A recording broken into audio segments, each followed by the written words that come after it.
Hello, my name is Prabhakar. I'm a headache specialist and I work at Great Ormond Street Hospital for Children in England. My team works with children and young people with headaches and their families every day.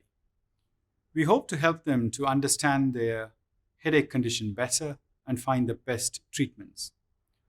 Often for the patients we see, their headaches will be a lifelong condition, but with treatment and understanding, they can learn to cope and ease problems their headaches can cause. It can take time to find the best ways to cope as each person is different. If you're struggling, you should speak to healthcare professionals either with the help of your family or on your own. My first step is to get to know your headache and understand them. There are things that can make the headache worse. These are called triggers. They can include not drinking enough water, feeling tired, or stressed. Keeping a headache diary can be really helpful, and getting to know your headache can help you deal with these triggers. My second tip is to discuss medication with your doctor or the headache team. There are two main types of medication. The first one is preventative medication, which can stop you from getting a headache. Preventative medications are taken daily. It often takes time before they show if they are helping. So try to take the medication at the same time every day and talk about any side effects with a healthcare professional. Don't stop taking these medications without telling anyone. This could make your headaches worse and make you feel unwell. The second type of medications are called rescue medications. And these are taken at the start of a headache to help stop the unpleasant feelings of the headache or from the headache getting worse. They can be taken in different ways, including a tablet or an injection or even a nasal spray. My next top tip is to spend time thinking about the goals of your everyday life and how you would like to achieve them through this treatment. Your headache team and those close to you, like your parents and friends, can also help you achieve these goals. Migraine and headaches can affect school, university, or work life. It can help to tell school or work so that together you can set goals and expectations. You can get support from your headache team or an advocate to do this. There are often small changes that can make life easier.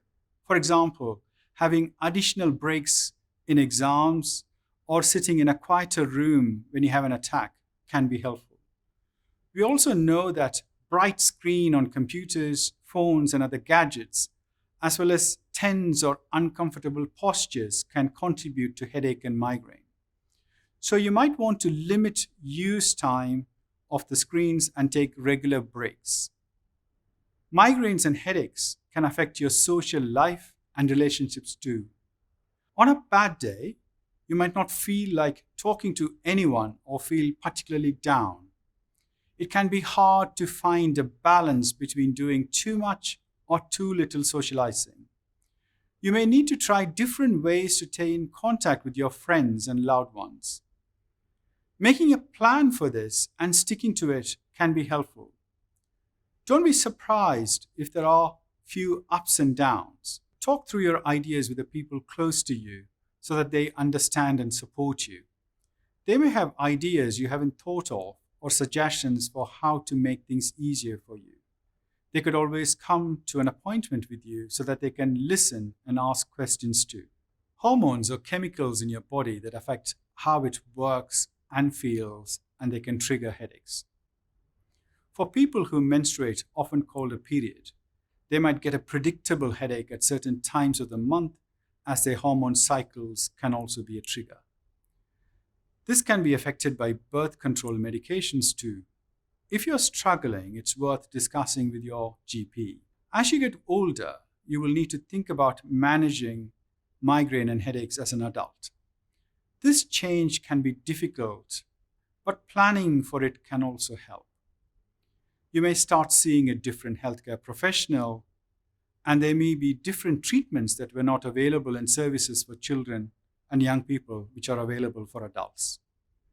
As you get older, you might also find that social situations have different challenges for you than other people. Alcoholic drinks, nicotine in cigarettes and vapes, and other drugs, including cannabis, can trigger a headache. You might need more time to recover from social events than others too. This can be difficult, as you might feel isolated or left behind. But it's important that you think about how you feel and remember that there are lots of fun things that you can do. My next step is that there are a range of psychological approaches that you can take advantage of that focus on how you and those close to you can cope, like managing stress and anxiety, and help you to do the things that are important to you. They include cognitive behavioral therapy, acceptance and commitment therapy, and mindfulness. My final piece of advice is to persevere. Medications can take time to work, and you should stick with your agreed treatment plan. We are continuously learning more and more about headache and migraine through research, and your team will be always happy to work with you to update your plan and try something new if there needs to be a change. Talk to your team. They are there to help.